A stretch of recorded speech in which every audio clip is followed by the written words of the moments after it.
Hello, everyone. Welcome to another episode of the IWillAim podcast.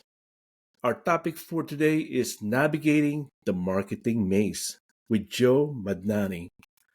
Joe is an award winning marketing leader whose journey from India to United States includes more than just successful career. Her life and work reflect the rich tapestry of the Indian immigrant experience intertwined with inescapable gender and race dynamic.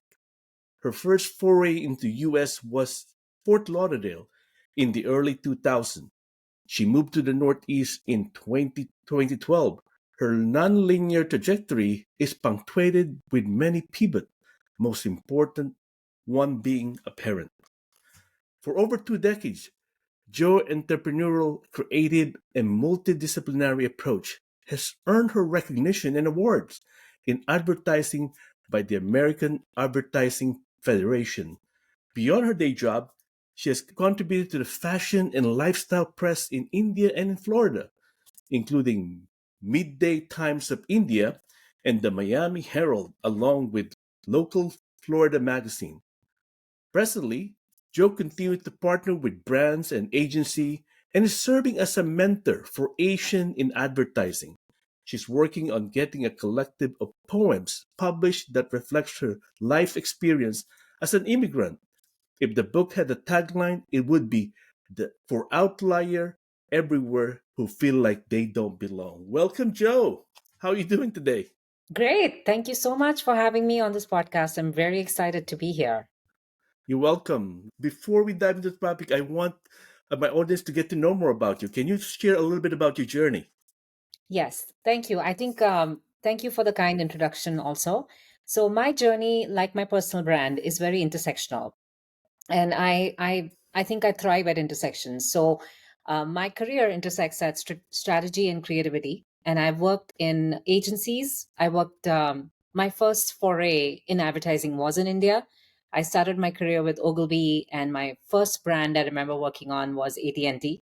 And when I migrated, I thought I'm going to be able to continue that journey. So when I moved to Florida, Fort Lauderdale was my first stop, and the market was very different. So even though I had a global background, I still had to sort of start from scratch. I like to say start from experience rather than scratch. Yes, So absolutely. so yeah, my it this was complete serendipity. I went to this art school, ad school, and I thought I should advance a degree. I had a master's degree in advertising already. So the department chair looked at my credentials, and she's like, You don't need this. This is undergrad. You don't have to learn this." However, I have an ad agency in my honors program. So the students, they do graphic design. You're welcome to volunteer your time here. So I took it. I took the opportunity. I volunteered my time. And at that time, I was mostly in copy and creative. So I supported the students with creative thinking, and I worked with them. And it was a great, great experience. And so through that, I think a year in, she saw me interacting with students, and she asked me if I would be interested in being adjunct faculty. And I thought it was very intimidating because, I mean, I had the chops, the marketing and advertising, but I just thought, I'm this petite South Asian woman with an accent. Will they be able to understand what I'm saying? And she said, absolutely, they will. And I'm so glad she saw that in me. So I taught courses on advertising, marketing, fashion. And through that network, I like to say my boutique consultancy found me. So I had a brilliant creative partner, and she had an in with hospitals, and I started doing creative campaigns for them. And I covered various therapeutic categories like cardiac health, oncology, neurology, and that's where healthcare happened to me. So I had a consumer background, but I got into healthcare.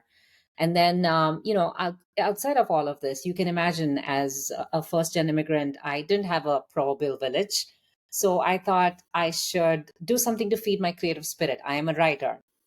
I joined a writers group, and it was a brilliant group of women, some who were about to be published authors. And the lady who ran the group had a lot of exciting opportunities. And the one cardinal rule in that group was you had to share what you wrote each meeting. Otherwise, you don't come to the Wow. meeting.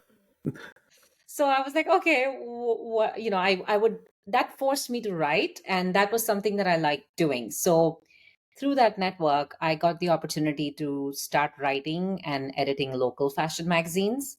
And I started contributing to a fashion column in the Miami Herald. So when I was in the thick of this journey, Will, I didn't think it made sense.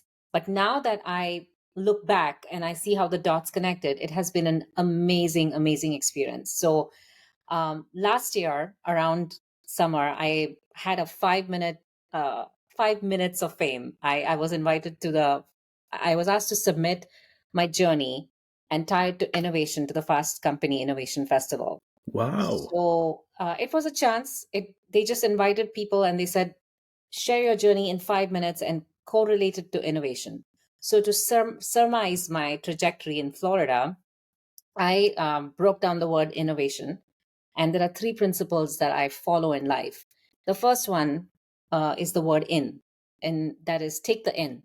Even if it's a volunteer opportunity, even if the opportunity looks small, but if it ties into what you love doing, just take it. The second is the word no in innovation. And the idea behind that is because the consultancy found me, I had to say no to the traditional corporate ladder. I cannot do it all. There are only 24 hours. So I had said no to that. And the last one is on. And to me, that the reason why these serendipities and opportunities came to me is because I was always Joe. I was always myself. I never pretended to be someone I'm not. I never pretended to fit in, or I didn't try too hard to stand out. So the principle for me that I learned was keep your authenticity on, and it pays off. And believe me, when the first 10 years in Florida, I was complaining and complaining, but now that I look back at the journey, I'm like, wow, I have so much to look back to and be proud of. But in the whole mix, one thing was very clear to me, and that was I love uncovering insights. I just love finding that insight and creating impact. So that's my journey. Wow, what a very impressive background. And I especially love the way you said the three things, right? In, no, and on. Being able to even come up with that and having your 5 minutes of fame, congratulations. I'm really looking forward for more of our conversation today. Let's go to the next segment. Every episode I dedicate to someone. This episode I'll dedicate to one of my mentee. His name is Danny Workman. I've been working with Danny as a mentor for almost 2 years now. So Danny, this episode's for you. Who do you want to dedicate this episode to? So I have two people actually. One is my first CEO client. Her name is Diane Goldenberg. She was the CEO of the hospital then. She's been my mentor uh, because when I first started working with the hospitals, I just had my first baby girl. And I remember being very overwhelmed as a mother and just trying to juggle all of these things. So she took me under her wing, and I could go to her for anything, Will, personal, professional. And she gave me the best advice, and I was able to thrive thanks to her.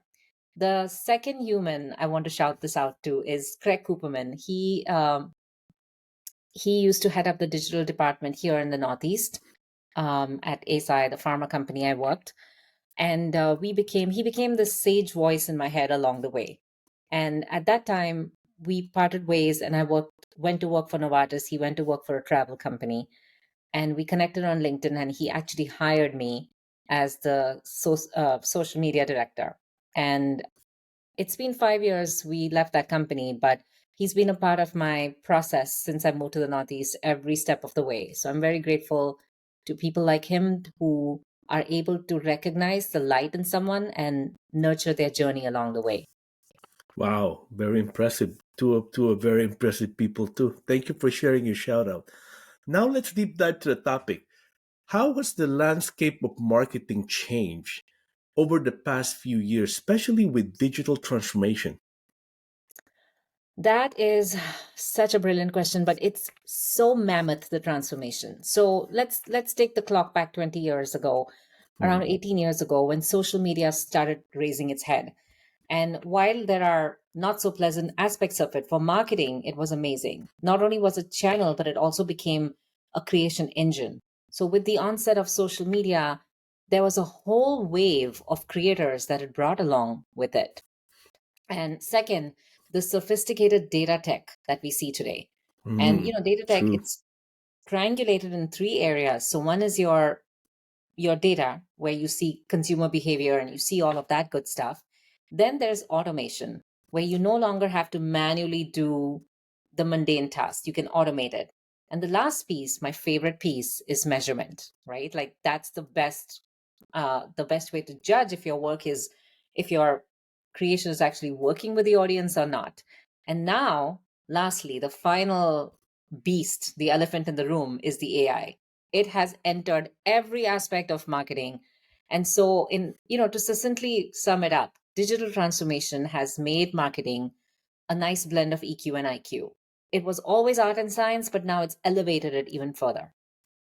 And I really love the way you weave in AI, right? Because AI is here to stay. And the more we integrate that in the way we do things, it not only improves the work that we do, it also gives the efficiency that we otherwise wouldn't be able to achieve. So thank you for talking about AI. I love that you actually include AI. Next, let's talk about the core elements of a successful marketing strategy. What are the core elements? So beyond the four P's, right? The product, Yeah. price, promotion, placement. So one thing you should know about me, and I'm a little quirky. I think of things in threes. I don't know why. It's always three things. So the first element is the fundamental need to be customer centric. It's Mm, always about, previously, like go back to the history of communication, was always like messaging and communication was one way. And even with the mass media, when TV, radio took over, it was always one way. There was no talking back. But now with social media, everything has become very interactive. So there's a lot of emphasis on customer centricity. So whether it's filling a need or it's solving a problem, you let this dance is always led by the audience.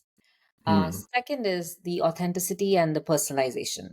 So that is huge because we as consumers are inundated. There's so much content and noise, and it's so cacophonous. So if you're not, as a brand, if you're not taking the time to be authentic in your voice, or you're not addressing me, or my emails are not coming to me as, hey, Joe, we think you need this, then I've lost you already because I have so much going on in my mind. So I think authenticity and personalization is very important. There's a scarcity of time. There's a lot of mm. noise. Um, so the last piece of this is delivering the message.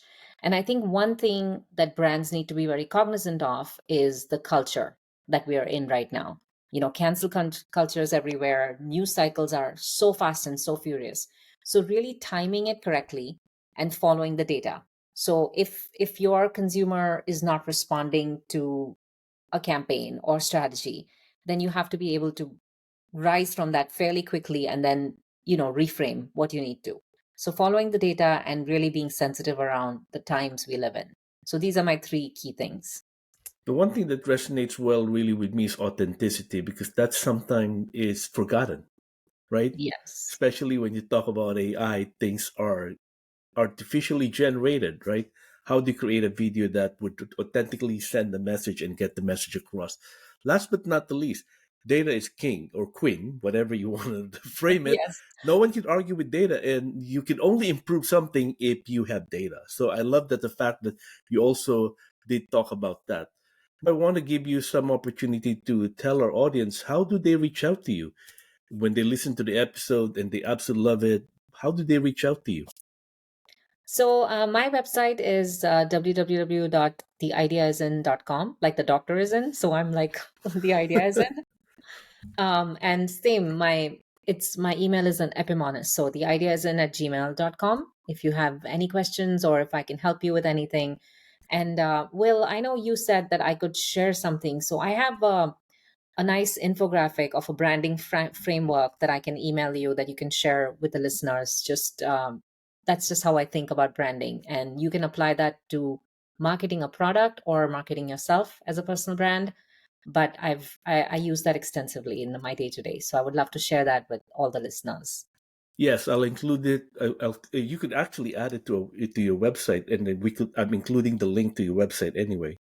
If you upload that infographic to one section of your website, I'm including your.